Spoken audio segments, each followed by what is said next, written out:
नमस्कार, आप सबका इस बीपीएससी के प्रीवियस ईयर क्वेश्चन सीरीज़ में आप सबका बहुत-बहुत स्वागत है। आज हम मेडिएवल हिस्ट्री के क्वेश्चंस देखेंगे जो कि बीपीएससी में पूछे गए हैं। 38th बीपीएससी से लेकर 70th बीपीएससी के बीच जितने भी मेडिएवल के क्वेश्चन पूछे गए हैं, उन सबको हम देखेंगे। ये एक ही वीडियो होने वाली है मेडिएवल हिस्ट्री के लिए क्योंकि इसमें आई थिंक 125 क्वेश्चंस हैं, तो हम इसको एक ही वीडियो में कवर करेंगे। हमने पिछले 2 वीडियोज़ में कवर किया था एंशिएंट हिस्ट्री के प्रीवियस ईयर क्वेश्चंस को हमने देखा था जो क्वेश्चंस आए हुए थे प्रीवियस ईयर क्वेश्चंस जो आए थे, तो हमने इसको कवर किया था। आई होप कि वो वीडियोज़ आपने देखी होगी, आपको पसंद आई होगी। तो इस वीडियो अगेन एक चीज़ और मैं आपको बताना चाहता हूँ कि हम जो ये हमारी रिवीजन काइंड ऑफ वीडियो है, तो हम इसमें एक्सप्लेनेशन में ना जाते हुए सिर्फ़ हम क्वेश्चंस को पढ़ेंगे, क्वेश्चंस देखेंगे, उसके आंसर जो हैं करेक्ट आंसर उसको आंसर करेंगे और आगे बढ़ जाएँगे। मैंने एक्सप्लेनेशन दिया हुआ है, अगर आपके पास पर्याप्त समय है, तो आप वीडियो को पॉज़ करके या रोक के उसको पढ़ सकते हैं।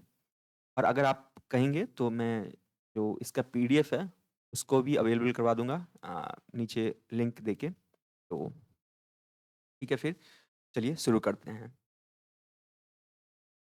First question, who was the first Muslim conqueror of Bihar? Bihar का सबसे पहला मुस्लिम कॉन्करर कौन था?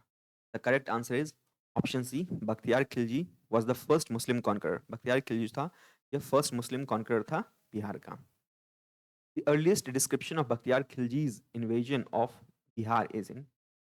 हमारे को बख्तियार खिलजी के बिहार इन्वेजन के डिस्क्रिप्शंस कहाँ मिलते हैं? कहाँ से किस किताब से पता चलते हैं? तो the correct answer is option B, Tabaqat Nasiri, जो एक मेडिवल टेक्स्ट है जिसको मिन्हाज-ए-सिराज के द्वारा लिखा गया है। उससे हमको पता चलता है कि बख्तियार खिलजी ने बिहार को इन्वेड किया था और कब्ज़ा किया था, ठीक है? इन 1193। और इसके साथ हमें यह भी पता चलता है कि कैसे उसने नालंदा विश्वविद्यालय, विक्रमशिला यूनिवर्सिटी को पूरी तरह डिस्ट्रॉय तबाह कर दिया था और जो हज़ारों-हज़ारों की संख्या में जो वहाँ के बुद्धिस्ट मॉन्क्स थे, उनको या तो ज़िंदा जला दिया गया या फिर उनका सर काट दिया गया था। Okay? Third question, Nalanda Vihar was destroyed by. Nalanda Vihar किसके द्वारा डिस्ट्रॉय किया गया था? Again the correct answer is option A, it was Bakhtiyar Khilji who destroyed Nalanda Vihar. So when he invaded Bihar in 1193, he attacked Nalanda University, Vikramshila University, and totally destroyed them both, killing thousands and thousands of monks. Bakhtiyar Khilji beheaded them and also set them on fire. Means उनको जिंदा जला दिया गया, ठीक है? Who was the real founder of Turk rule in Bihar? Bihar में Turk rule का असली संस्थापक या फिर रियल फाउंडर कौन था? The correct answer is option B, Bakhtiyar Khilji था, वो बिहार में टर्क रूल का रियल फाउंडर था। उसका जो टाइम पीरियड है 1193 से लेके 1203 तक है। बिहार को कब्जाने के बाद, बिहार बंगाल पे आक्रमण करने के बाद जो बख्तियार खिलजी था वो आसाम की तरफ बढ़ता है। वहाँ बख्तियार खिलजी की मुलाकात राजा पृथु से होती है, जो उसको बहुत सीवियरली इंजर्ड करते हैं। बैटल में बुरी तरह बख्तियार खिलजी राजा पृथु से इंजर्ड होता है, जिसके कुछ दिनों बाद वो मारा जाता है। Mohammad Ghori granted first iqta in India to. Mohammad Ghori ने इंडिया में सबसे पहला इक्ता किसको ग्रांट किया था? The correct answer is option B, Qutbuddin Aibak को। ये जो चारों नाम देख रहे हैं आप अपनी स्क्रीन पे ऑप्शंस में, ये चारों के चारों जो थे ये मोहम्मद घोरी के गुलाम थे, ठीक है? मोहम्मद घोरी का कोई अपना संतान नहीं था, तो मोहम्मद घोरी का जब समय नजदीक आया तो उसने अपने जो टेरिटरीज थी उसको इन चारों के बीच डिवाइड कर दी थी। शमसुद्दीन इल्तुतमिश जो था वो कुतुबुद्दीन ऐबक का गुलाम था, लेकिन कुतुबुद्दीन ऐबक जो था वो मोहम्मद घोरी का गुलाम था, इसलिए शमसुद्दीन इल्तुतमिश भी मोहम्मद घोरी का गुलाम था। और एक और भी इंसिडेंट है जो एक एक बैटल के दौरान जब मोहम्मद घोरी घायल होकर एक नदी में गिर जाता है, तब शमसुद्दीन इल्तुतमिश उस नदी में कूद के उसकी जान बचाता है, ठीक है? तो हमारा ऑप्शन क्वेश्चन था कि Mohammad Ghori granted first iqta in India to. Mohammad Ghori ने पहला इक्ता इंडिया में किसको ग्रांट किया था? The correct answer is Qutubuddin Aibak को। Mohammad Ghori was defeated by the Chalukyas of Gujarat in. Mohammad Ghori ने मोहम्मद घोरी को चालुक्यास ऑफ गुजरात में, चालुक्यास ऑफ गुजरात जो थे, मींस जो रूलर्स थे, चालुक्यास रूलर जो थे गुजरात के, उन्होंने कब मोहम्मद घोरी को डिफीट किया था? आप इस चीज को दिमाग में रखिए, ये चालुक्यास नहीं है, ये चालुक्यास है, ठीक है? तो the correct answer is option D, 1178, 1178 में जो चालुक्यास ऑफ गुजरात के जो रूलर थे भीमदेव सोलंकी उन्होंने मोहम्मद गोरी को डिफीट किया था in 1178। Okay, who was the first ruler of slave dynasty? Slave dynasty का सबसे पहला शासक कौन था? The correct answer is option B, Qutbuddin Aibak जो था वो स्लेव डायनेस्टी का पहला शासक था। उसका जो टाइम पीरियड है वो 1206 से लेकर 1210 एडी तक है। और वो कैसे मरा था? अ, चौगन खेलते वक्त अपने घोड़े से फिसलकर उसकी मौत हो गई थी। ठीक है। The capital of Qutbuddin Aibak was, जो कुतुबुद्दीन ऐबक का कैपिटल था वो कहाँ था? The correct answer is option A, Lahore was the capital of Qutbuddin Aibak. Lahore जो था वो कुतुबुद्दीन ऐबक का कैपिटल था। ठीक है। The Muslim ruler the Muslim ruler whose empire was regarded as a part of Darul Islam, किस मुस्लिम शासक का के एम्पायर को दारुल इस्लाम का पार्ट कहा जाता है? The correct answer is option C, Iltutmish के एम्पायर को दारुल इस्लाम का पार्ट कहा जाता है। नाउ जब आप दारुल इस्लाम के बारे में पढ़ते हैं तो दारुल इस्लाम एक कॉन्सेप्ट है दारुल इस्लाम का, दूसरा कॉन्सेप्ट है दारुल हर्ब का। तो जो मुस्लिम रूलर्स हैं या फिर जो मुस्लिम रिलीजियस पर्सन्स हैं, उनका जो कहना है कि मीन्स पूरी दुनिया में दारुल इस्लाम इस्टेब्लिश करना उनका मोटो है। दारुल इस्लाम में बेसिकली क्या है कि जो अब्राहमिक रिलीजन है, मैं आपको छोटा सा ओवरव्यू देता हूँ। दारुल इस्लाम का कॉन्सेप्ट क्या है कि जो भी अब्राहमिक रिलीजन के लोग हैं ना, जैसे कि जुडाइज्म हो गया या क्रिश्चियन हो गया या फिर इस्लाम हो गए या फिर जोरास्ट्रियन हो गया, ये जो रिलीजन्स हैं इनके लोग ही दारुल इस्लाम में रह सकते हैं। और मुस्लिम के अलावा जिस भी धर्म के लोग इस दारुल इस्लाम में रह रहे हैं उनको एक टैक्स देना पड़ेगा। लेकिन वही जो दूसरे धर्म के लोग हैं जो जैसे कि हिंदुइज्म हो गया, बुद्धिज्म हो गया, जैनिज्म हो गया, तो इनके लोग अगर दारुल इस्लाम में रहते हैं तो या तो उनको मार दिया जाएगा या तो उनको अपना धर्म बदल के इस्लाम को अपनाना पड़ेगा। सो तो ये कॉन्सेप्ट है दारुल इस्लाम और दारुल हर्ब का। ठीक है, दारुल हर्ब का कॉन्सेप्ट भी है। तो मैंने इसको बस आपको छोटा सा बताया है, एक ब्रीफ ओवरव्यू दिया है मैंने आपको इसका, तो आप इस ठीक है। ओके, चलिए आगे बढ़ते हैं। इल्तुतमिश अपॉइंटेड हिज फर्स्ट सूबेदार इन बिहार टू। इल्तुतमिश ने अपना पहला सूबेदार बिहार में किसको अपॉइंट किया था? तो the correct answer is option D, Malik जानी। इल्तुतमिश ने 1225 में हिसामुद्दीन इवाज खलजी जो था उसको राजमहल हिल्स नियर तेलियागढ़ के नजदीक उसको डिफीट किया था। उसके बाद मलिक जानी को इल्तुतमिश ने नया बिहार का सूबेदार अपॉइंट किया। His theory of kingship was based on the principle of prestige, power and justice. Who said these words about Balban? किस लेखक ने यह बलबन के बारे में यह कहा था कि उसकी जो थियरी है, किंगशिप की जो थियरी है वो बेस्ड किस पे है? प्रेस्टीज पे, पावर पे और जस्टिस पे। तो ये कहा था जियाउद्दीन बर्नी ने कि बलबन की जो थियरी ऑफ किंगशिप है वो बेस्ड है प्रेस्टीज, पावर और जस्टिस पे। ठीक है। He who was the first Muslim ruler to formulate the theory of kingship similar to the theory of divine rights of the king? Again, the correct answer is option C. Balban जो था उसने वो पहला मुस्लिम ruler था जिसने formulate किया था theory of kingship, जो सिमिलर था किससे? Theory of divine rights of king के। तो थियरी ऑफ किंगशिप क्या था? इसका मतलब था कि जो सुल्तान जो है या फिर जो रूलर है वो भगवान का रिप्रेजेंटेटिव है इस धरती पे, और उसका जो पोजीशन है वो पैगंबर के बाद आता है। तो जो रूलर है उसको अटमोस्ट मीन्स उसकी हर एक बात को या फिर उसके हर एक रूल्स को फॉलो किया जाना चाहिए, उसकी उसके उसका हर तरह से रिस्पेक्ट किया जाना चाहिए। ठीक है। जैसे बलबन ने किंग्स को क्या डिस्क्राइब किया? नियमत ए खुदाई मीन्स रिप्रेजेंटेटिव ऑफ गॉड। तो ये थियरी ऑफ किंगशिप है कि दैट सुल्तान जो है वो गॉड का रिप्रेजेंटेटिव है धरती पे, मीन्स पृथ्वी पे भगवान का रिप्रेजेंटेटिव है। उसका जो पोजीशन है वो पैगंबर के बाद आता है। द टर्म जिले Ullah was first use by, जो टर्म जिले उल्लाह है वो सबसे पहले किसके द्वारा यूज किया गया था? The correct answer is option C, Balban के द्वारा द टर्म जिले उल्लाह जो है उसको यूज किया गया था। ये जो लिखा हुआ है जिले उल्लाह लिखा हुआ है उर्दू भाषा में। ठीक है, या पर्सियन, आई डोंट नो किस लैंग्वेज में है। और जिले उल्लाह का मतलब होता है शैडो ऑफ गॉड, मीन्स भगवान का छाया। Okay. Which Delhi sultan is known for adopting the blood and iron policy? किस दिल्ली सुल्तान के बारे में कहा जाता है कि उसने ब्लड और आयरन की पॉलिसी अडॉप्ट की थी? So the correct answer is option B, Balban के बारे में कहा जाता है कि बलबन दिल्ली सल्तनत का सुल्तान था जिसने पॉलिसी अपनाई थी ब्लड और आयरन की। मीन्स बहुत ही one of the most cruel ruler था बलबन जो था वो दिल्ली सल्तनत का। उसने कुछ कोर्ट एटिकेट्स भी इंट्रोड्यूस किए, जैसे कि paibos means kissing the feet of the king, और सजदा मीन्स पूरा जमीन पे लेट के किंग को जो आप सजदा करते हो ना, झुक के पूरा जमीन पे लेट के उसका उसको रिस्पेक्ट देना, तो वो। Tughril Khan raised a standard of revolt during whose reign? Tughril Khan ने रिवॉल्ट तुर्गिल खान किसके समय के दौरान ने उसने रिवॉल्ट किया था? तुर्गिल खान ने किस रूलर के समय के दौरान रिवॉल्ट किया था? The correct answer is option ए, बलबन के टाइम पीरियड में तुर्गिल खान ने रिवॉल्ट किया था। Okay. Who among the following introduce the Persian festival Nowruz in India? इनमें से किसने पर्सियन फेस्टिवल जो नौरोज है उसको इंडिया में इंट्रोड्यूस किया था? So the correct answer is option C, Balban ने पर्सियन फेस्टिवल नौरोज को इंडिया में इंट्रोड्यूस किया था। उसके अलावा उसने दो चीज़ें और भी इंट्रोड्यूस करी थी कोर्ट्स में, एक तो था सजदा करना और दूसरा पैबोस। ठीक है। Who was the first ruler of Khalji dynasty? Khalji dynasty का सबसे पहला शासक कौन था? The correct answer is option ए, जलालुद्दीन खलजी जो था वो खलजी डायनेस्टी का सबसे पहला शासक था और उसने 1290 में खलजी डायनेस्टी की स्थापना करी थी। ठीक है।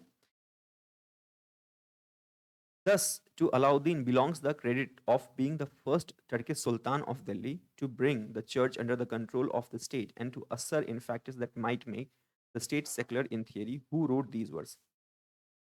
किसने यह बात लिखी है कि इस बात का क्रेडिट अलाउद्दीन को जाता है जो कि पहला टर्किश सुल्तान था दिल्ली का। अलाउद्दीन जो था वो पहला टर्किश सुल्तान था दिल्ली का जिसने चर्च को स्टेट के कंट्रोल के अंदर जो स्टेट के अंडर जिसने चर्च को स्टेट के कंट्रोल के अंदर अंदर लेके आया। ठीक है।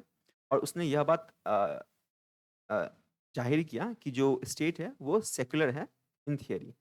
मीन्स किस सुल्तान के बारे में किसने ये लिखा है अलाउद्दीन खिलजी के बारे में कि वह पहला टर्की सुल्तान था जिसने चर्च को स्टेट कंट्रोल के अंदर किया। मीन्स स्टेट को सॉरी चर्च को स्टेट के कंट्रोल के अंदर लेके आया और जिससे ऐसा प्रतीत हुआ कि जो स्टेट है वो सेकुलर है। मीन्स वो रिलीजन के आधार पर भेदभाव नहीं करता है।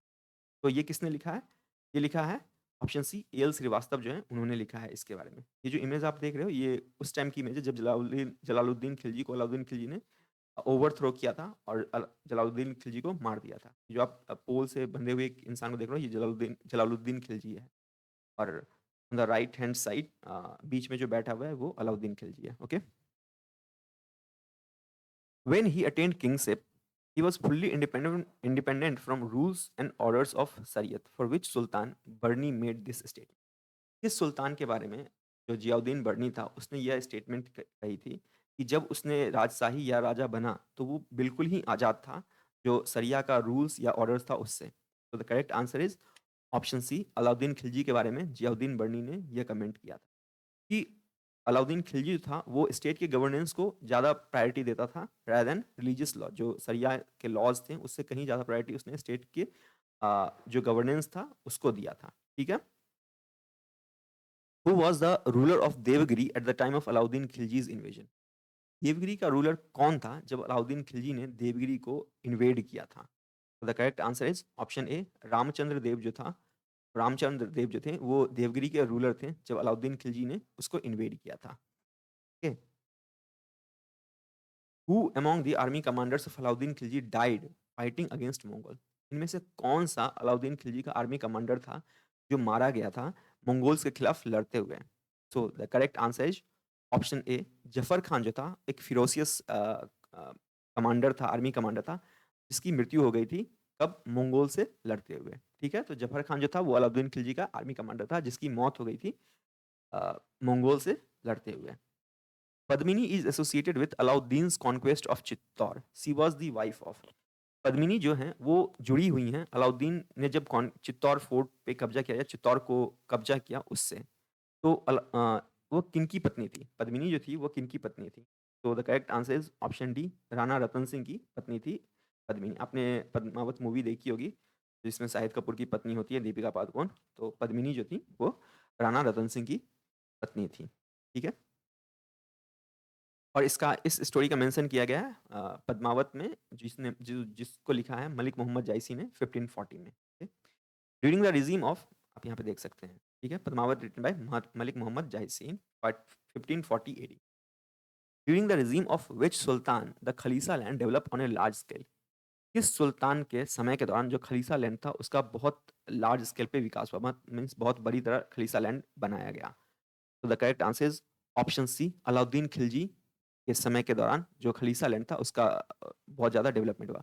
बेसिकली जितने भी लैंड्स अलाउद्दीन खिलजी के समय से पहले किसी को दिए गए थे, मिल्कियत में दिए गए हैं या फिर पेंशन में दिए गए हैं, वो सारा लैंड अलाउद्दीन खिलजी ने वापस ले लिया और उन सबको एक यूनिफॉर्म मीन्स लैंड बनाया जिसका नाम खलीसा दिया गया, khalisa land. Okay. Which sultan demanded half the crops on land after measurement as revenue? किस सुल्तान ने अ, आधी क्रॉप की डिमांड करी थी, मीन्स 50% लैंड रेवेन्यू मांगी थी क्रॉप्स, मीन्स प्रोड्यूस जो हो रहे थे उससे आधी जो लैंड रेवेन्यू वो किस सुल्तान ने मांगी थी? So the correct answer is option C, Alauddin Khilji ने डिमांड करी थी कि जो प्रोड्यूस हो रहा है उसका आधा एज अ लैंड रेवेन्यू दिया जाना चाहिए स्टेट को। इसके बाद जो मोहम्मद बिन तुगलक था उसने भी ये डिमांड करी थी, लेकिन मोहम्मद बिन तुगलक ने एक चीज़ और भी उसमें ऐड करी थी कि वो उस रीजन के या फिर उस सॉइल के फर्टिलिटी के आधार पे उसने हाफ प्रोड्यूस डिसाइड किया था। Who was deputed for the conquest of द्वार समुद्र बाय अलाउद्दीन खिलजी? द्वार समुद्र को जीतने के लिए अलाउद्दीन खिलजी ने किसको नियुक्त किया था या किसको भेजा था? Correct answer is option D, Malik Kafur को अलाउद्दीन खिलजी ने द्वार समुद्र को कॉन्क्वेस्ट करने के लिए भेजा था। और 1311 में मलिक कफूर जो था वो होयसाला का जो कैपिटल था द्वार समुद्र उसको सीज कर लेता है। Okay. Malik Kafur also known as Hazar Dinari was bought by whom? Malik Kafur जिसको कि हजार दिनारी के नाम से भी जाना जाता है, उसको किसने खरीदा था या वो किसका स्लेव था? तो the correct answer is option C, Nusrat Khan का स्लेव था मलिक कफूर, हजार दिनारी। और गुजरात कैंपेन के दौरान नुसरत खान ने मलिक कफूर को खरीदा था। बाद में नुसरत खान ने मलिक कफूर को अलाउद्दीन खिलजी को प्रेजेंट किया था। ठीक है। Who among the following famous rulers founded a suburban township of Nagalapuram near Vijayanagar after his mother's name? किस महान रूलर ने, किस प्रसिद्ध शासक ने एक टाउन है जिसका नाम नागलापुरम है जो कि विजयनगर के नजदीक है, उसका फाउंडेशन, उसकी उसकी स्थापना की थी नाम के अपनी माँ के नाम के अकॉर्डिंग? तो the correct answer is option है, कृष्णदेव राय जो थे उन्होंने अ, एक टाउनशिप नागलापुरम का जो कि विजयनगर के नजदीक है उसकी स्थापना करी थी अपनी माँ के याद में। उनकी माता का नाम था नागला देवी। ठीक है। Which famous war took place in 1565? कौन सा प्रसिद्ध युद्ध 1565 में हुआ था? तो the correct answer is option D, Talikota war जो था, बैटल ऑफ तालीकोटा, वो हुआ था 1565 में। ये वॉर लड़ा गया था विजयनगर एम्पायर और डेक्कन सल्तनत के बीच। ठीक है। जिसमें कि विजयनगर एम्पायर की डिफीट हुई थी। इन 65 में विजयनगर एम्पायर की हार हुई थी। Okay. Which of the following indicate tax is levied on the land product? इनमें से कौन सा जो टैक्सेस है वो जमीन पे लगाया जाता है? So the correct answer is option D, 1, 3 and 4, खराज, उसर और मुक्ताई जो है वो जमीन लैंड प्रोडक्ट पे लगाता है, मीन्स जमीन से जो फसलें उगती है उन पे लगाया जाता है। हुम्स क्या होता है? हुम्स जो होता है एक वॉर बूटी होती है जो मुस्लिम, जब पुराने समय में जो मुस्लिम्स थे वो क्या करते थे, वो नॉन बिलीवर्स मीन्स दूसरे धर्म के जो लोग थे, हिंदू, जैनिज्म या किसी और धर्म के लोग, उनके खिलाफ, क्रिश्चियनिटी, उनके खिलाफ ना मीन्स वॉर करते थे। तो जब वो वॉर पे जाते थे उनके खिलाफ ना, तो उनसे जो धन लूटा जाता था या उनसे जो भी लूट होती थी तो उसका 1/5 जो था वो कैलिफ को दे देते थे, बाकी 4-5 जो था वो अपने पास रखते थे। तो वो जो 1/5 था उसको खम्स कहा गया है, जिसको कि वॉर बूटी भी कहते हैं। ठीक है। 1/5 जो था वो कैलिफ को जाता था और 4/5 अपने पास रखते थे, तो उसको खम्स कहा गया है। ठीक है। तो इसमें खराज जो है, खराज, उसर और मुक्तई जो है वो लैंड प्रोडक्ट पे टैक्स लगता था, जो भी लैंड से प्रोड्यूस होती थी उस पे टैक्स लगता था। Jawabits were concerned with, jawabits concern है किस चीज से? Correct answer state laws. Jawabits जो थे वो स्टेट लॉज थे। ठीक है। एक पैम्पलेट जैसे निकाल के किसी का अनाउंसमेंट नहीं करते हैं, तो उस तरह से जवाबित्स था कि हाँ आज से नया रूल लागू होगा, इस तरह से कुछ था जवाबित्स। Okay. During the Delhi Sultanate the designation Muqaddam and Chaudhari was used for? Delhi Sultanate के पीरियड के दौरान जो मुकद्दम और चौधरी का डेजिग्नेशन था उसको किस चीज के लिए यूज किया जाता था? तो the correct answer is option A, village headman के लिए मुकद्दम और चौधरी का यूज किया जाता था। ठीक है। कॉइन्स टंका, सासगनी एंड जीतल ऑफ सल्तनत period was made of which of the following metals? Delhi सल्तनत और सल्तनत पीरियड टाइम में जो कॉइन्स हैं जैसे कि टंका हो गया, सासगनी हो गया और जीतल हो गया, उसको किस मेटल से, किस धातु से बनाया जाता था? तो the correct answer is option A, silver और कॉपर से। जो कॉइन्स थे टंका, सासगनी और जीतल, उनको बनाया जाता था। टंका और सासगनी जो थे वो बेसिकली सिल्वर कॉइन्स थे और जो जीतल था वो एक कॉपर का कॉइन था। एंड हम सबको पता है कि इल्तुतमिश जो था उसने फर्स्ट टंका कॉइन इश्यू किया था, ओके? व्हाट इज़ अढ़ाई दिन का झोपड़ा? अढ़ाई दिन का झोपड़ा क्या है? So the correct answer is option ए, अढ़ाई Din Ka Jhopra is a mask. यहाँ पे थोड़ा-सा गलत हो गया, क्वेश्चन 1 लिख आ रहा है। सो ओके, तो Adhai Din Ka Jhopra is a mosque. The Qutub Minar was completed by, Qutub Minar को किसने कंप्लीट किया था? तो the correct answer is option A, Iltutmish ने कुतुब मीनार को फिनिश किया था। उसकी सबसे पहली बिल्डिंग जो थी उसको बनाई थी कुतुबुद्दीन ऐबक ने, उसकी नींव रखी थी। उसके बाद 3 जो सब्सिक्वेंट बिल्डिंग्स थे, 3 जो फ्लोर्स थे या फिर कह लो अब 3 जो उसके ब्लॉक्स थे, उसको बनाया इल्तुतमिश ने और बाद में 1 फ्लोर को फिरोज़ शाह तुगलक ने भी बनवाया था। ठीक है? व्हिच सुल्तान बिल्ट अलाई दरवाजा? किस सुल्तान ने अलाई दरवाजा बनाया था? So the correct answer is Alai Darwaza से आप अलाउद्दीन खिलजी का नाम याद रख सकते हैं। तो this is Alai Darwaza. The image that you are seeing on your screen, ये जो अलाई दरवाजा ये कुतुब मीनार के कॉम्प्लेक्स में है। तो अलाई दरवाजा किसने बनाया था? अलाउद्दीन खिलजी ने अलाई दरवाजा बनाया था। Okay? Paper came to be used in India in the, paper India में जो कागज़ थे उसका वो कब यूज़ में आई? तो the correct answer is option E, none of the above. तो हम पेपर इंडिया में पेपर के अराइवल की बात करते हैं तो मोस्टली ये तिब्बत से 6th से लेके 7th मिड 7th सेंचुरी के अराउंड आया था। जब जो बुद्धिस्ट मॉन्क्स थे वो जब ट्रैवल करते थे चाइना से थ्रू नेपाल इंडिया की ओर, तब पेपर जो थी वो इंडिया में आई थी। ठीक है? ना कि जो आपके ऑप्शंस दिए हुए 12th सेंचुरी, 3rd सेंचुरी, इनमें से किसी में भी नहीं। 7th century, mid 7th century में पेपर का अराइवल हुआ था इंडिया में। Okay?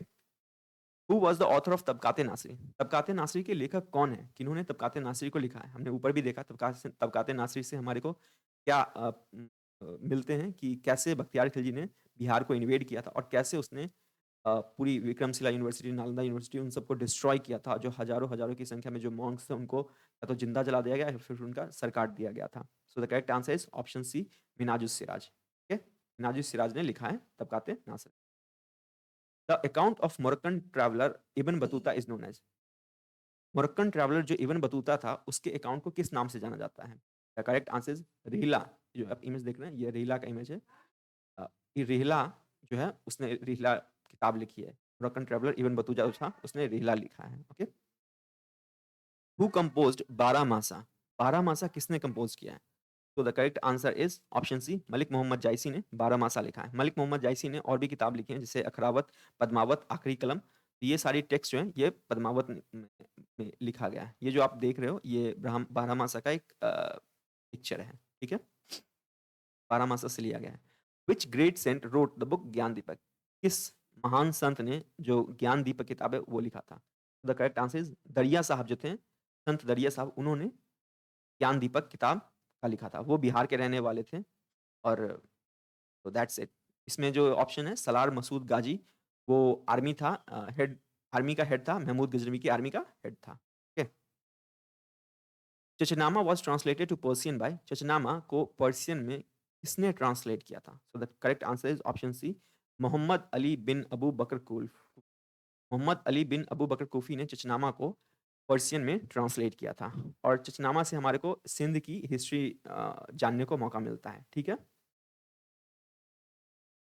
The earliest description of Bakhtiyar Khilji's invasion of Bihar is in, Bakhtiyar Khilji के हमने ये क्वेश्चंस ऊपर भी देखा है। तो अगर कोई आपको लगता है कि कोई क्वेश्चंस अगर दोबारा रिपीट हो रही हैं, तो जहाँ तक मैंने नोटिस किया, मैंने उन क्वेश्चंस को हटा दिया। अगर एक ही क्वेश्चंस 2-2 3-3 बार रिपीट हुए तो मैंने उनको हटा दिया और ऐसा नहीं है कि बीपीएससी ने पूछा नहीं, एक ही क्वेश्चन 2-2 3-3 बार बीपीएससी ने पूछा है। हालाँकि मैंने उसको हटा के एक ही बार रखा है।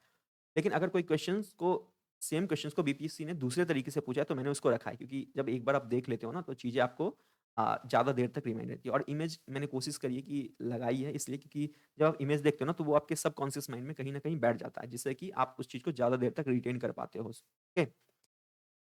तो the earliest description of Bakhtiyar Khilji's invasion of Bihar is in, Bakhtiyar Khilji का जब उसने बिहार पे आक्रमण किया था तो उसके एविडेंस हमको कहाँ से मिलते हैं? उसके डिस्क्रिप्शन को कहाँ से मिलते हैं? Right answer is option B, Tabaqat-i-Nasiri, उसको मिन्हाज-ए-सिराज ने लिखा है, उससे हमारे को मिलता है बख्तियार खिलजी के बिहार इन्वेजन का description. Tarikh-i-Firoz Shahi was written by, Tarikh-i-Firoz Shahi को किसने लिखा है? The correct answer is Tarikh-i-Firoz Shahi has been written by Shams-i-Siraj Afif. Shams-i-Siraj Afif जो हैं, उन्होंने तारीख़-ए-फ़िरोज़ शाही को लिखा है। जियाउद्दीन बरनी भी 2 जो रीडर्स थे, उन्होंने, ये दोनों दिल्ली सल्तनत पीरियड के टाइम के लेखक थे, उन्होंने लिखा है तारीख़-ए-फ़िरोज़ शाही को। Who among the following oppose the power of Khalifa? इनमें से किस रूलर ने जो खलीफा का पावर था उसको अपोज किया था? तो the correct answer is option E, none of the above. किसी ने भी खलीफा के पावर को अपोज नहीं किया था डायरेक्टली। हालांकि इनडायरेक्टली जो इल्तुतमिश था उसने कहीं ना कहीं खलीफा के पावर को अपोज किया था। I am not saying oppose किया था, ये दिया हुआ है, आप इसको पढ़ सकते हैं। बट अगर आपसे एग्जाम में सीधा पूछा जाए कि अगर किसने कौन सा था जिसने खलीफा के पावर को अपोज किया था, तो आपका answer, your answer will be E, none of this. किसी ने भी, किसी भी रूलर ने खलीफा के पावर को अपोज नहीं किया था। That's it. Which of the following sultans provided employment to the unemployed? किस सुल्तान ने रोजगार दी थी बेरोजगार जो थे उनको? So the correct answer is option C, Firoz Shah Tughlaq जो था उसने कुछ वेलफेयर प्रोग्राम्स इंट्रोड्यूस किए थे जो अनएम्प्लॉयड लोग थे उसके टाइम में, उनको एम्प्लॉयमेंट देने के लिए। ठीक है, और उसने बहुत सारे लोगों को एम्प्लॉयमेंट दी भी थी। विच of the following Sultan had most number of slaves in his court? किस सुल्तान के कोर्ट में सबसे ज्यादा जो स्लेव्स थे, जो गुलाम थे, वो थे? तो the correct answer is option D, Firoz Shah Tughlaq. Firoz Shah Tughlaq ने एक अलग डिपार्टमेंट सेट की थी, दीवाने बंदगन। इसका काम था, जो कि स्लेव्स का डिपार्टमेंट था, जो कि स्लेव्स का ही डिपार्टमेंट था। वो उस स्लेव्स के डिपार्टमेंट को, जो स्लेव्स थे उनको देखने के लिए बनाया गया था। ठीक है, तो इसने किसके कोर्ट में सबसे ज्यादा नंबर ऑफ स्लेव्स थे? So the correct answer is Firoz Shah Tughlaq के कोर्ट में। और एक टाइम पे इसकी जो स्लेव्स की जो नंबर है वो 1,80,000 के पास पहुंच गई थी। आप समझ सकते हो, 1,80,000 स्लेव्स। व्हाट वाज दारुल सफा एस्टैब्लिश्ड बाय फिरोज तुगलक? दारुल सफा क्या था जिसको फिरोज शाह तुगलक ने एस्टैब्लिश किया था? So the correct answer is, Darul सफा एक हॉस्पिटल था जिसको फिरोज शाह तुगलक ने एस्टैब्लिश किया था।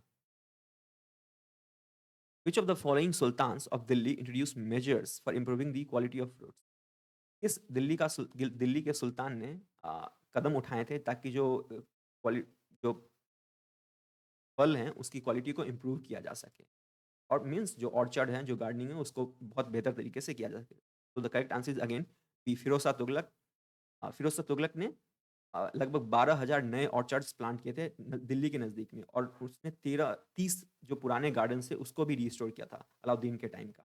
Okay, the correct answer is B, Firoz Shah Tughlaq ने काम किया था फ्रूट्स के क्वालिटी को बढ़ाने के लिए। यूसुफ शाह चक, the last Muslim ruler of Kashmir Valley who was exiled to Bihar by the Mughal Akbar, was buried in? Yusuf Shah चक जो कि कश्मीर वैली का लास्ट मुस्लिम रूलर था, उसको मुगल एम्परर के द्वारा एक्साइल कर दिया गया था, मीन्स बाहर निकाल दिया गया था। अकबर, मुगल अकबर, उसको उसको कहाँ दफन किया गया था? द करेक्ट आंसर इज, उसकी जो उड़ीसा में उसकी मौत होती है, उसको कहाँ दफन किया गया था? So the correct answer is option D, Nalanda में उसको दफन किया था। आप ये देख सकते हैं उसकी जो कब्र है वहाँ पे, ये in memory of Sultan Yusuf Shah Chak, king of Kashmir, born 1545 AD, session. ठीक है, which Delhi sultan build the maximum number of canals? किस दिल्ली सुल्तान के शासक ने सबसे ज्यादा नंबर ऑफ कैनाल्स बनाए? The correct answer is again option A, Firoz Shah Tughlaq जो था। ये जो आप देख रहे हैं दिल्ली की बावली है, यहाँ पे पानी स्टोर करने के लिए बनाया जाता था।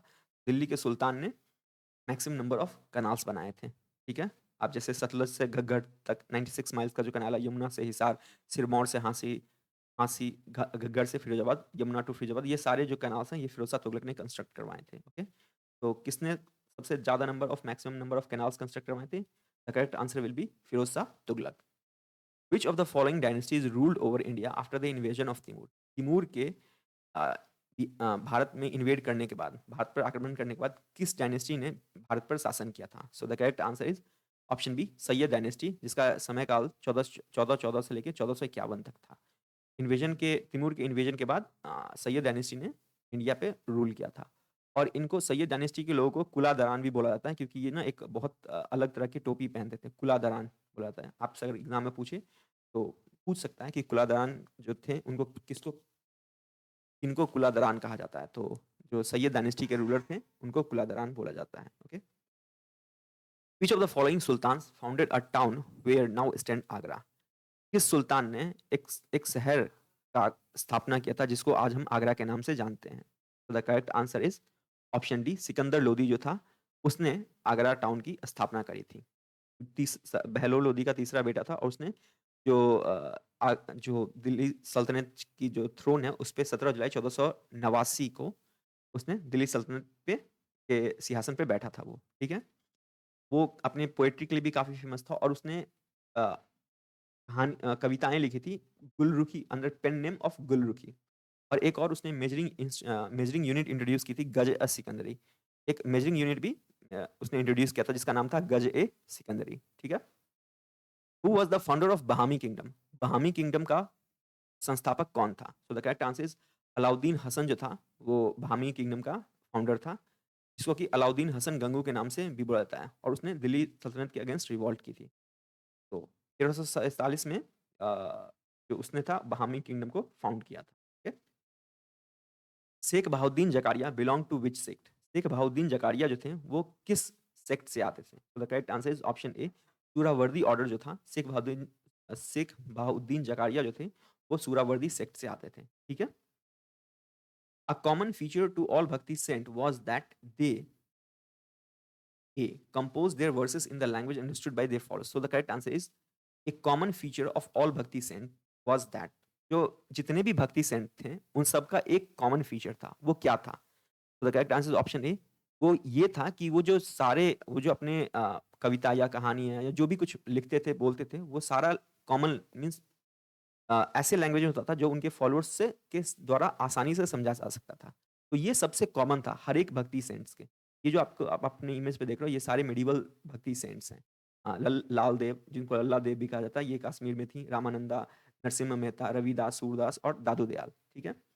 तो कॉमन फीचर सभी भक्ति सेंट्स में क्या था कि वो उस भाषा में अपने जो लिख मीन्स अपनी जो राइटिंग्स है, उसको उस भाषा में लिखते थे जो कि आम इंसान के द्वारा या उनके फॉलोअर्स के द्वारा आसानी से समझा जा सकता। और ये एक रीज़न था जो आज हम भारत के भाषाओं की जब बात करते हैं कि बहुत विभिन्न-विभिन्न तरह की भाषाएँ हैं, तो आज की भाषाओं के फॉर्मेशन में ये भी एक बहुत महत्वपूर्ण योगदान था कि अब जैसे कोई लल्ला देव जो थे, वो कश्मीर के थे, तो वहाँ पे कश्मीरी की उन्होंने कश्मीर भाषा में की, रामानंदा ने हिंदी भाषा में की। तो ये अलग-अलग भाषाओं में उन्होंने अपने जो पोएम्स थे, कहानियाँ थी, उनको लोगों तक पहुँचाया या सुनाया। ठीक है?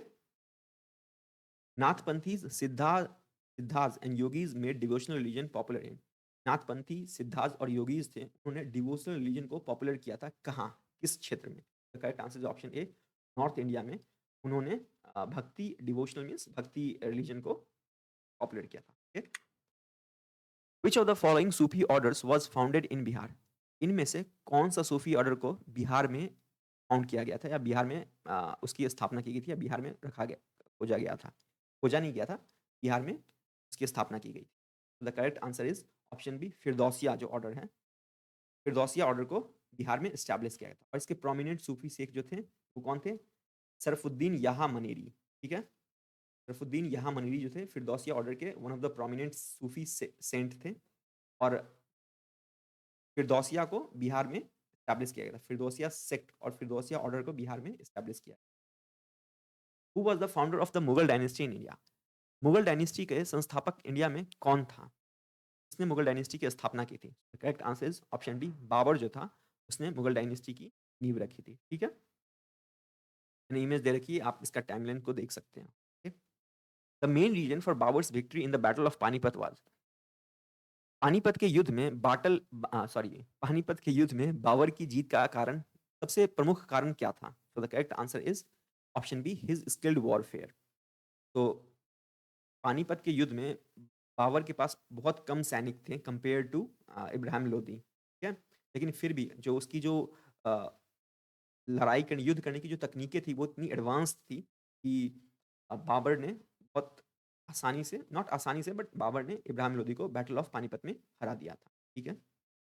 और इस बैटल में तूफान मीन्स तूफान का यूज़ हुआ था। तूफान का मतलब होता है कैनन, जो तोप होते हैं ना उनका भी यूज़ होता है, ठीक है?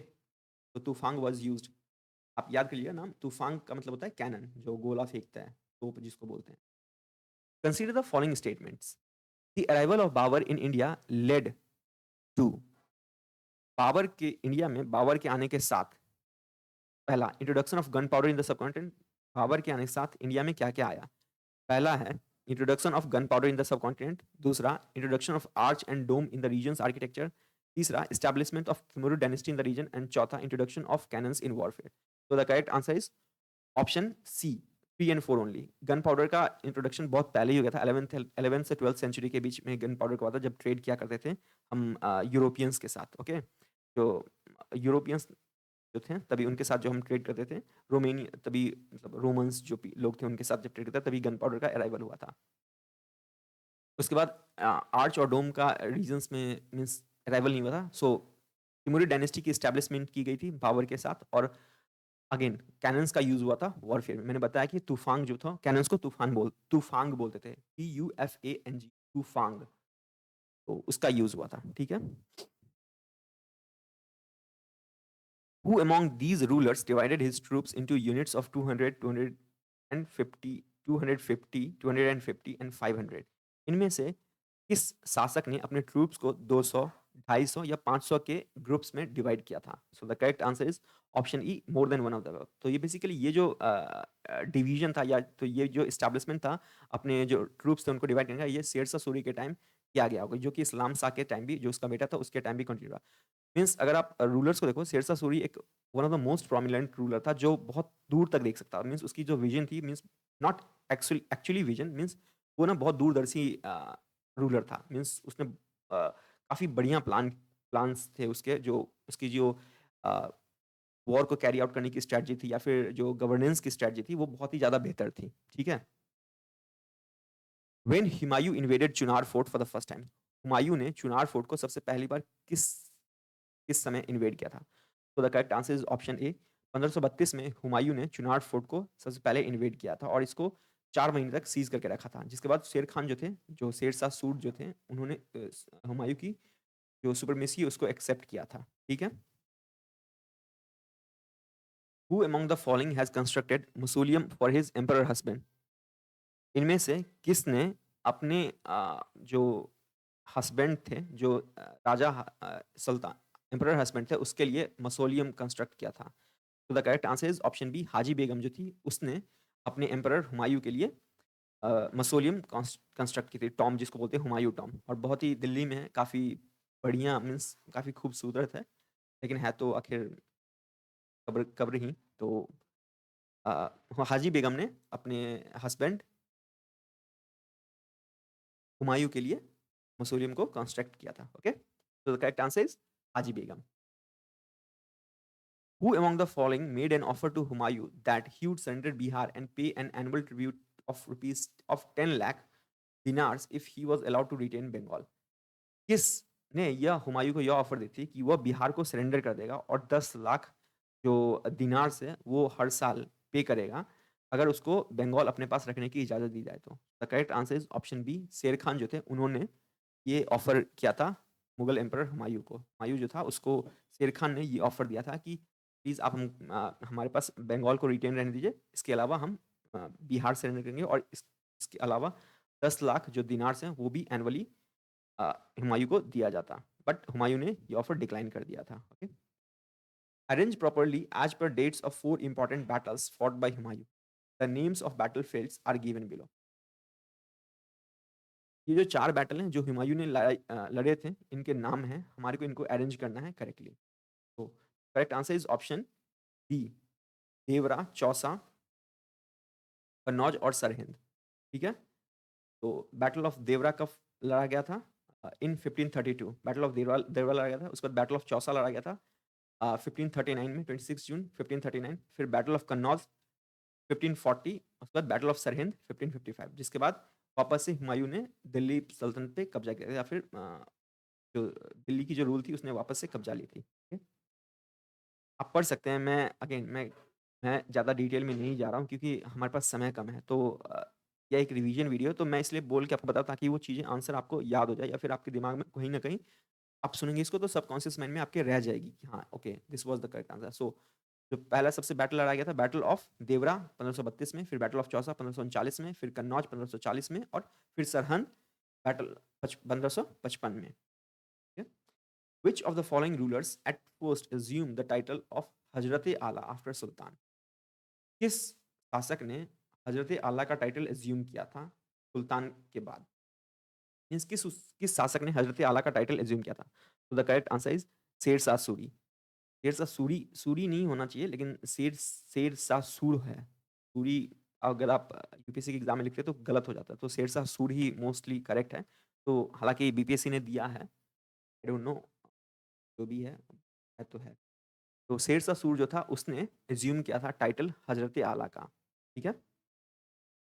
After uniting India, he wanted to unite the Mid East and Western Asia with him as a very important step towards the establishment of a world empire. R.P. Tripathi wrote it about which ruler of Mughal India. किस Mughal ruler के बारे में RP Tripathi ने यह लिखा है कि India को यूनाइट करने के बाद वो मिड ईस्ट और वेस्टर्न एशिया को यूनाइट करना चाहता था, जिससे कि एक पूरी वर्ल्ड एम्पायर मीन्स पूरे विश्व साम्राज्य की स्थापना की जा सके। So the correct answer is option C, Akbar का अकबर सॉरी, अकबर चाहता था। Correct answer is option C, Akbar. The famous Buland Darwaza at Fatehpur Sikri forms which entrance of the Jama Masjid. जो फतेहपुर सिकरी में जो बुलंद दरवाजा है वो जामा मस्जिद का किस पार्ट का मीन्स किस डायरेक्शन का एंट्रेंस है? So the correct answer is option C, southern direction का जो है, सदर्न डायरेक्शन का एंट्रेंस है जामा मस्जिद, बुलंद दरवाजा है जो है वो जामा मस्जिद का। Where is Sher Shah tombs located?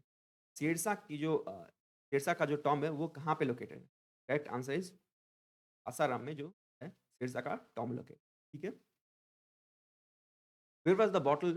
Where was the battle fought between Sher Shah and Humayun on June 26, 1539? Again question. Humayun और शेरशाह के बीच 26 जून 1539 में किस जगह जो बैटल था वो लड़ा गया था? Correct answer option D, battle of Chausa लड़ा गया था 1539 में शेरशाह और हुमायूं के बीच। इसके बाद शेरशाह ने टाइटल अपनाया था फरीद अल दीन शेरशाह, फरीद अल दीन, ठीक है? Who was the commander of Rana Pratap's army in the battle of Haldi Ghati? यहाँ पे स्पेलिंग गलत है, हल्दी गबटी हो गया है, तो हल्दी जी बी की जगह एच हो। तो राणा प्रताप आर्मी के जो जो आर्मी थी उनकी उनका कमांडर कौन था जिसने लीड किया था बैटल ऑफ हल्दी घाटी में? The correct answer is option C, Hakim Khan जो था, हकीम कांसूर, वो था राणा प्रताप की जो आर्मी थी उनका कमांडर था। ठीक है? Who of the following Muslim ruler abolished the pilgrimage tax? किस मुस्लिम शासक ने जो पिलग्रिमेज टैक्स था उसको एबॉलिश किया था? Correct answer is option D, Akbar ने जो पिलग्रिमेज टैक्स था उसको एबॉलिश किया था। ठीक है? Akbar merged Bengal and Bihar in his empire. Akbar ने कब किस वर्ष बंगाल और बिहार को अपने साम्राज्य में मिला लिया था? So the correct answer is option C, 1576 में अकबर ने बंगाल और बिहार को मर्ज किया था अपने एम्पायर में। जब्ती सिस्टम वाज इंट्रोड्यूस्ड बाय, जब्ती सिस्टम किसके द्वारा इंट्रोड्यूस किया गया था? So the correct answer is option D, Akbar के द्वारा जब्ती सिस्टम को इंट्रोड्यूस किया गया था। जब लोग रेंट नहीं दे पाते थे उस वक्त उनकी जो जमीनें थी वो जब्त कर ली जाती थी। ठीक है? Who stated that 5,000 to 20,000 men worked for 40 years to build the palace of 40 pillars at Allahabad in Akbar's time? किसने यह लिखा है कि कम से कम 5,000 से लेके 20,000 लोग ने काम किया 40 साल तक जो इस पैलेस को बनाने के लिए, जो 40 पिलर्स का जो पैलेस है जो इलाहाबाद में है, जो अकबर के टाइम पे बना था, उसको बनाने के लिए लगभग 5,000 से लेके 20,000 तक लोगों ने लगभग 40 साल तक काम किए। किसने लिखा है ये? Correct answer is option C, William Finch जो है उसने लिखा है। ये जो आपके सामने इमेज है ये आप देख रहे हो, पैलेस ऑफ 40 पिलर्स। ठीक है? हु प्रोमलगेटेड दीन ए इलाही? किसने दीन ए इलाही को प्रोपाउंड किया था, मींस किसने दीन ए इलाही को बनाया था? तो the correct answer is option A, option B, Akbar जो था उसने दीन ए इलाही को प्रोपाउंड किया था और इसमें सारे रिलीजन्स के अच्छे-अच्छे जो भी बात थी उन सबको एक साथ लेके इसको प्रोपाउंड किया गया था दीन ए इलाही को। Okay? During the time of which Mughal emperor did Sir Thomas Roe came to India? और during the time of Sir तो क्या ही, during the time of which Mughal emperor did Thomas Roe came to India? किस मुगल शासक के दौरान जो Thomas Roe था वो इंडिया में आया था? So the correct answer is option C, was that during Jahangir period, Jahangir के समय के दौरान जो थॉमस रो था वो इंडिया में आया था। Okay? In 1615। Who whom of the following Englishman did Jahangir respected with title English Khan? इनमें से किसको जहांगीर ने इंग्लिश खान का टाइटल दिया था? So the correct answer is A, Hawkins को जहांगीर ने इंग्लिश खान का टाइटल दिया था और उसको हॉकिंस को उसने एक जो लेडी थी, महिला थी अर्मेनिया की, महिला नहीं लेडी थी अर्मेनिया की, उससे भी उसका विवाह कराया था। ठीक है? 1608 में जब हॉकिंस जहांगीर के कोर्ट में आता तब उसने इंग्लिश खान का टाइटल उसको दिया था और उसकी विवाह करवाई थी एक अर्मेनियन लेडी से। इमातुद्दौला's tomb at Agra was built by इमातुद्दौला जो है, इमातुद्दौला का जो टॉम्ब है आगरा में उसको किसके द्वारा बनवाया गया था? So the correct answer is option C Nurjahan. Itimaduddaula जो था वो नूरजहां का फादर था और नूरजहां ने अपने फादर की जो टॉम्ब है जो बनाई थी, ये जो आप इमेज देख रहे हैं ये इमातुद्दौला के टॉम्ब की इमेज है जिसको कि नूरजहां ने बनवाया था। ठीक है। Pietra dura is related to which of the following? Pietra dura इनमें से किससे रिलेटेड है? So the correct answer is option A decorating the walls with floral design made of semi precious stone. उसमें क्या करते हैं, स्टोन को ना डिजोल्व के उसमें जो कलर होता है ब्यूटीफुल कलर्स उसको इंजेक्ट करते हैं। तो ये पीत्रादुरा जो आप सामने देख रहे हो ये पीत्रादुरा है। ठीक है। तो पीत्रादुरा किस चीज से रिलेटेड है? पीत्रादुरा रिलेटेड है decorating the walls with floral design made of semi precious stone. Okay. Who made the Red Fort in Delhi? Again, Lal Qila किसने, दिल्ली में लाल किला किसने बनाया था? We all know the correct answer. Who among the following historians declared? Who among the following historians declared the regime of Shahjahan to be the golden era of Mughal period? इनमें से किस historian ने शाहजहां के regime को Mughal period का golden era बताया है? तो correct answer is A L Srivastava जो है उसने मुगल कालीन भारत में जो शाहजहां का पीरियड है उसमें जो शाहजहां उसके एरा को गोल्डन पीरियड बताया है। ठीक है। और इसलिए बताया specially related to art and architecture को लेके। ओके। और नथिंग उसके अलावा कुछ और नहीं, गवर्नेंस को लेके या फिर रिलीजियस टॉलरेंस को लेके नहीं, सिर्फ आर्ट और आर्किटेक्चर को लेके जो एल श्रीवास्तव उन्होंने शाहजहां के एरा को गोल्डन पीरियड बताया है, मुगल पीरियड का गोल्डन एरा बताया है मुगल पीरियड का। What was the root of dispute between Shah of Iran and Mughal rulers? मुख्य प्रमुख जो शाह ऑफ ईरान और मुगल रूलर्स थे उनके बीच में जो विवाद का प्रमुख कारण वो क्या था? So the correct answer is option B Kandahar जो था वो प्रमुख कारण था। यहाँ पे क्वेश्चन नीचे एक्सप्लेनेशन में दिख रहा है, आप इसको प्लीज इग्नोर कर दीजिएगा, इसको हटा दीजिएगा, ये गलत है, क्वेश्चन उसमें ऐड हो गया है। सो जो कांधार जो था वो मेन रीजन ऑफ कॉन्फ्लिक्ट था, मीन्स विवाद का मेन कारण था बिटवीन जो शाह ऑफ ईरान थे और मुगल रूलर्स थे उनके बीच। ठीक है। द मीनिंग ऑफ जिहाद कैरिड ऑन औरंगजेब इज, जो जिहाद का मतलब जो कि औरंगजेब द्वारा जिहाद का मीनिंग दिया था उसका मतलब क्या होता है? तो उसका मतलब था ऑप्शन बी दारुल इस्लाम को एस्टैब्लिश करना। मैंने आपको बताया कि दारुल इस्लाम का मतलब था कि जो भी नॉन बिलीवर्स हैं या फिर जो भी दूसरे रिलीजन के लोग हैं, हिंदुइज्म, जैनिज्म, बुद्धिज्म, इन सबको या तो either they have to convert into the Islam और दे विल बी बीहेडेड और they will be put to death. या तो उनको मार दिया जाएगा या तो आप कन्वर्ट हो जाओ, या तो आप मरो या तो फिर ऑफ खत्म हो जाओ। मीन्स जो मुस्लिम्स थे उनका होली वॉर्स था जिहाद नॉन मुस्लिम्स के खिलाफ, जो दारुल हर्ब में मैंने आपको बताया ना, दारुल हर्ब और दारुल इस्लाम। ये अगेन मैं आपको अगर इस पे बताने बैठूँ तो थोड़ा सा ज़्यादा हो जाएगा, but I am not getting into the details. अभी और सही से इस पे बात करेंगे। Who was the first Mughal ruler who fought against the British? कौन सा पहला मुगल शासक था जिसने ब्रिटिश के अगेंस्ट लड़ाई करी थी? So correct answer is option B और ऑप्शन बी औरंगजेब जो था उसने ब्रिटिशर्स के खिलाफ फाइट करी थी। ठीक है, इन 1686। Okay. The meaning of word बटाई ड्यूरिंग मिडिवल पीरियड वाज, बटाई का मतलब जो मिडिवल पीरियड में बटाई शब्द का यूज था उसका मतलब क्या था? उसका मतलब था सिस्टम ऑफ कैलकुलेटिंग रेवेन्यू, जो लैंड रेवेन्यू था। बटाई आप अभी भी हम लोग सुनते हैं बटाईदार हिस्सेदार, तो बटाई का मतलब जो लैंड रेवेन्यू से रिलेटेड है। Okay. So it is a system of calculating revenue. Who introduce दो आसपा सी आसपा सिस्टम? किसने दो आसपा सी आसपा सिस्टम को इंट्रोड्यूस किया था? Correct answer is option B Jahangir ने दो आसपा सी आसपा सिस्टम को इंट्रोड्यूस किया था। ठीक है। In the Mughal administration muhtasib was, Mughal administration में मुहतसिब कौन था? तो the correct answer is officer in charge of public morals. मुहतसिब जो था वो ऑफिसर था in charge of public morals. Okay. मुहतसिब, मुगल एडमिनिस्ट्रेशन मुहतसिब कौन था? एक ऑफिसर था जो कि पब्लिक मॉरल्स के का इंचार्ज था। मीन्स जो पब्लिक में जो मॉरली करेक्ट है उसको उसको भेजना या उसको पहुंचाने का काम उसका होता था। In medieval India why was mansabdari system introduce? Medieval India में मनसबदारी सिस्टम के इंट्रोडक्शन, मनसबदारी सिस्टम को क्यों इंट्रोड्यूस किया गया था?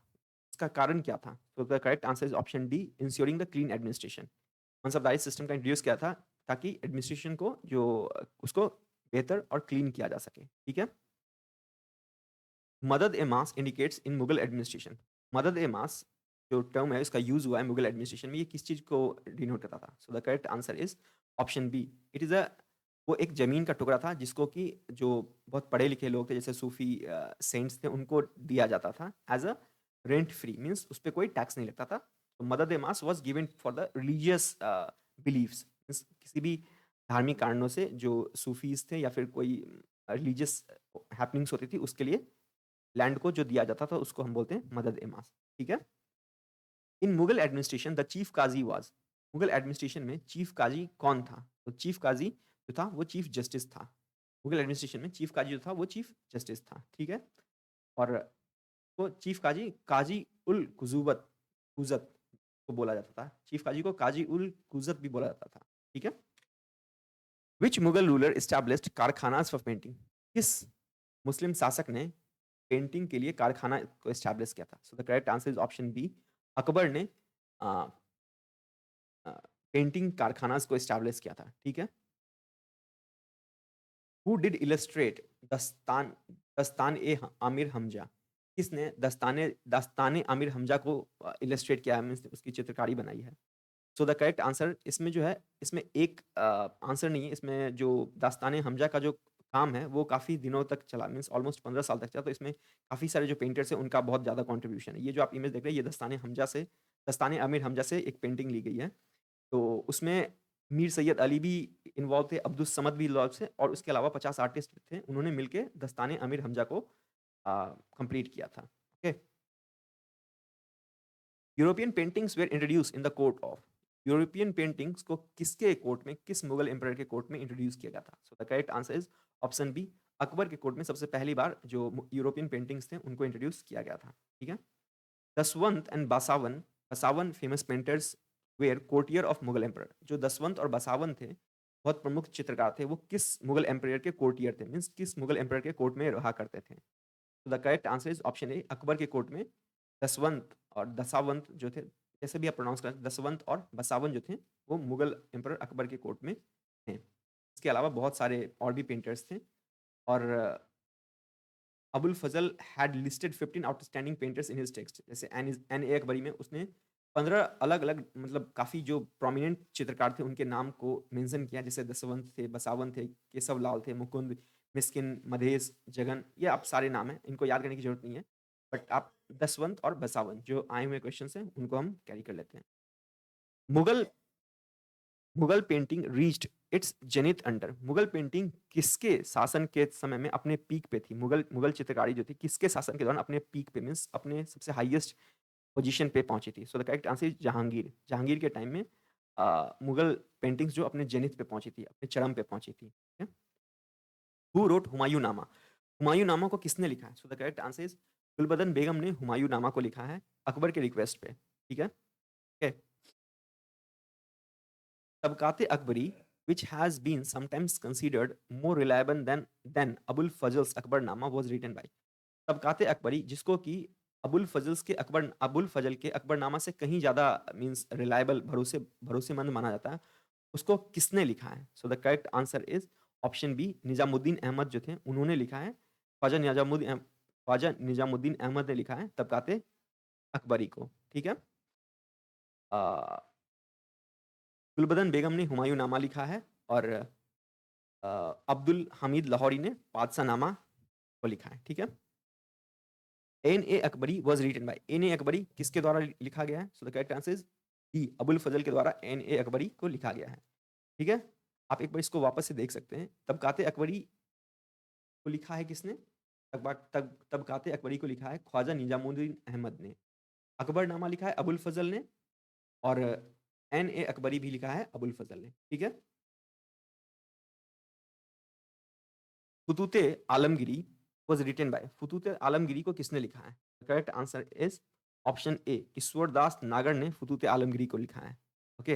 वो एक मुगल ऑफिसर था। ठीक है?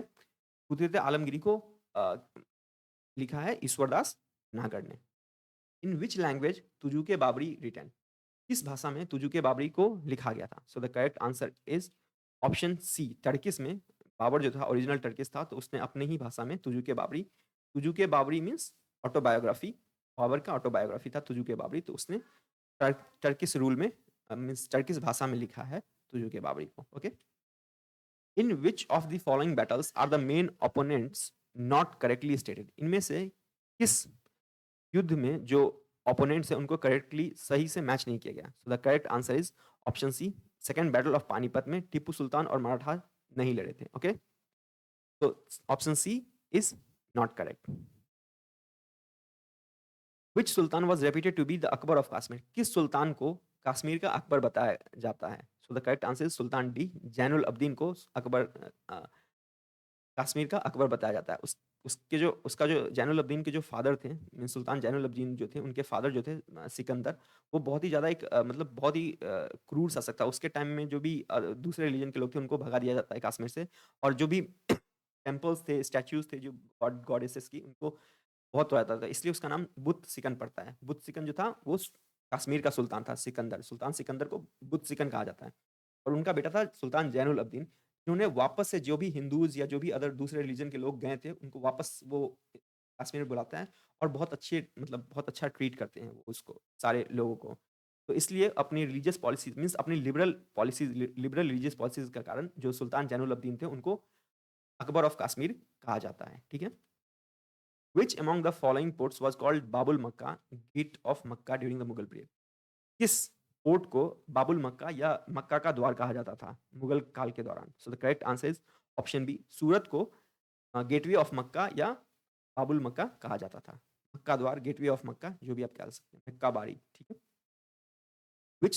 विच सिख गुरु वाज बॉर्न इन पटना? किस किस सिख गुरु का किस सिख गुरु का जन्म पटना में हुआ था? So the correct answer is option D, गुरु गोविंद सिंह जो थे उनका जन्म पटना में हुआ। ठीक है। द सिख पिलग्रिमेज साइट तख्त श्री हरमिंदर की Patna Sahib, which is considered as the second holiest Takht, is located at? जो सिख धर्म की एक प्रमुख जो रिलीजियस साइट है जिसका नाम तख्त श्री हरमिंदर जी पटना साहिब है, जिसको कि सिख धर्म में सेकंड होलीएस्ट प्लेस माना जाता है, वो कहाँ पे लोकेटेड है? तो the correct answer is option C, Patna में लोकेटेड है तख्त श्री हरमिंदर जी पटना साहिब। ठीक है। Who was the founder of Vijayanagar empire? Vijayanagar empire का फाउंडर, विजयनगर एम्पायर के फाउंडर कौन थे? So the correct answer is Harihara and Bukka was the founder of Vijayanagar empire. इसकी स्टैब्लिशमेंट 1336 में की थी। ठीक है। Identify the first ruler of Vijayanagara who captured Goa from Bahmanis? पहले रूलर जो विजयनगर के वो पहले रूलर जिन्होंने गोवा को कैप्चर किया था बहामीज से, बहामी किंगडम से गोवा को कैप्चर किया था। So the correct answer is option B, Harihara two जो थे उन्होंने गोवा को बहामीज से कैप्चर किया था। ठीक है। और उन्होंने टाइटल एज्यूम किया था महाराजा धीराज का। With whom the king of Vijayanagar Krishnadeva Raya fought the battle of Golconda? किसके साथ जो विजयनगर के जो किंग थे कृष्णदेव राय, उन्होंने किसके साथ बैटल ऑफ गोलकोंडा की लड़ाई लड़ी थी? The correct answer is Quli Qutb Shah. Option A correct answer is Quli Qutb Shah के साथ विजयनगर के जो किंग थे कृष्णदेव राय, उन्होंने बैटल ऑफ गोलकोंडा की लड़ाई लड़ी थी कुली कुतुब शाह के साथ। What was the chief characteristic of the financial system of Vijayanagar empire? Vijayanagar empire का जो चीफ फाइनेंशियल सिस्टम है मीन्स रेवेन्यू मैनेजमेंट का जो मेन प्रमुख कैरेक्टरिस्टिक था वो क्या था? So the correct answer is option B, land revenue. जो रेवेन्यू का मेन सोर्स था वो लैंड रेवेन्यू था ड्यूरिंग विजयनगर एम्पायर। ठीक है। The remains of Vijayanagar empire are found in? Vijayanagar empire के रिमेन्स जो हैं, जो बचे हुए अवशेष हैं, वो कहाँ मिलते हैं हमारे को? The correct answer is option Hampi में, जो कि सेंट्रल कर्नाटका के नज़दीक है, वहाँ से हमारे को जो एंशिएंट एम्पायर विजयनगर एम्पायर है उसके रिमेन्स को मिलते हैं। ठीक है। Which among the following kings reign Persian traveller Abdul Razzaq came to India? किस राजा के शासन के दौरान जो पर्सियन ट्रैवलर अब्दुल रज्जाक था वो इंडिया में आया था? तो the correct answer is option ए, देवराय जो फर्स्ट जो थे उसके टाइम के दौरान अब्दुल रज्जाक जो था वो इंडिया में आया था, और उसने विजयनगर में घूमा। ठीक है। Who reduced the Quds and Muqaddams to such an extent that their wives served in the house of Muslim?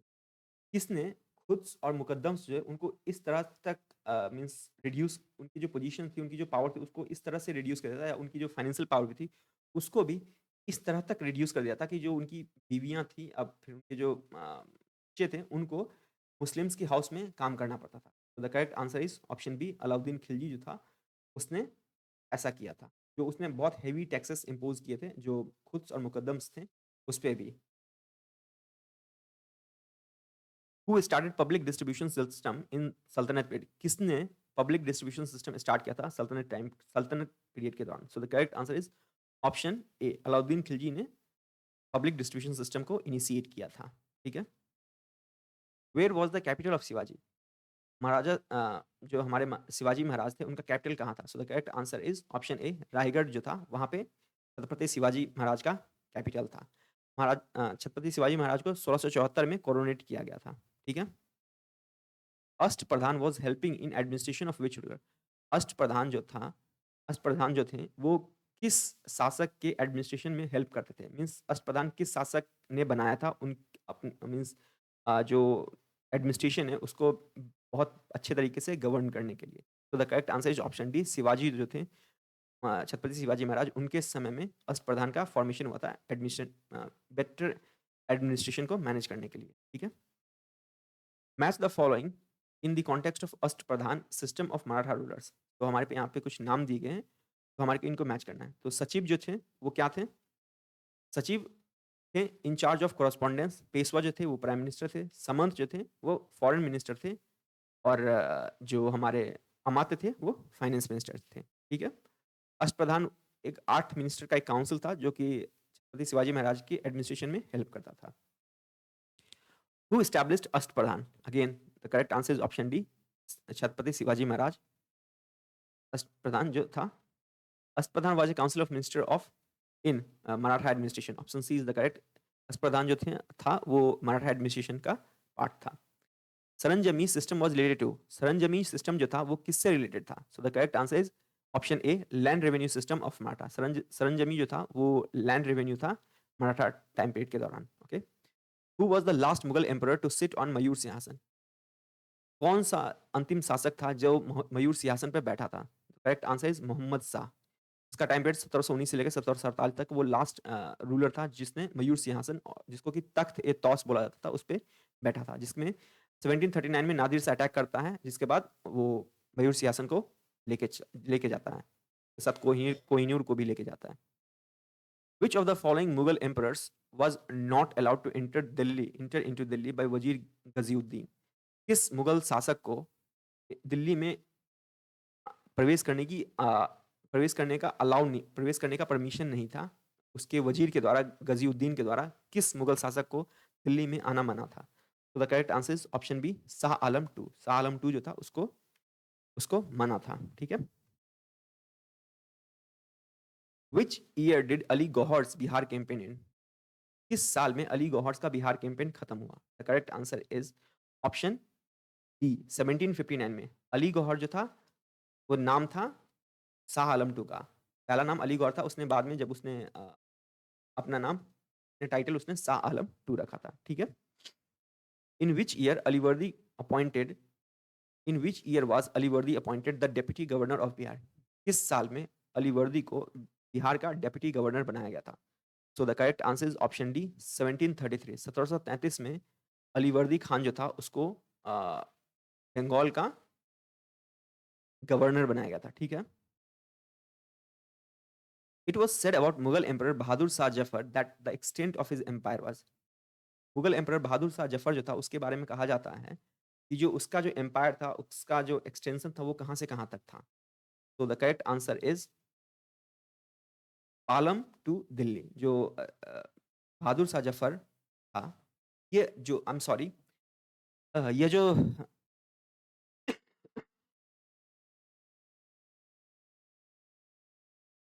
Okay, so it was said about Mughal emperor Bahadur Shah Zafar that the extent of his empire was? किस Mughal empire के बारे में, किस बहादुर शाह जफर जो Mughal emperor था उसके बारे में कहा जाता था कि उसका एम्पायर एक्सटेंड करता है? तो ये क्वेश्चन थोड़ा सा गलत हो गया। बहादुर शाह जफर के बारे में नहीं, शाह आलम सेकंड जो था उसके बारे में कहा जाता था। एक फेमस पर्शियन कहावत थी कि सुल्तान ए शाह आलम अज दिल्ली टू पालम, दिल्ली ता पालम। मीन्स उनका जो टेरिटोरियल एक्सटेंशन था वो दिल्ली से लेके पालम तक ही था। तो इसमें जो करेक्ट आंसर है वो कोई भी नहीं है। ओके, दिल्ली टू पालम होगा। आप दिल्ली टू बिहार देख रहे हैं, वो नहीं है, दिल्ली टू पालम। तो that's it. Thank you so much for watching this video. I hope you have gained some valuable insights from this lecture. If you do, please do like, if you find it comfortable, if you find it contributing something to your overall growth, please do like. That really encourages a lot. And okay, till then, all the best for your 21st BPSC prelims. Be prepared, be prepared good. That's it. Thank you so much. Have a great day.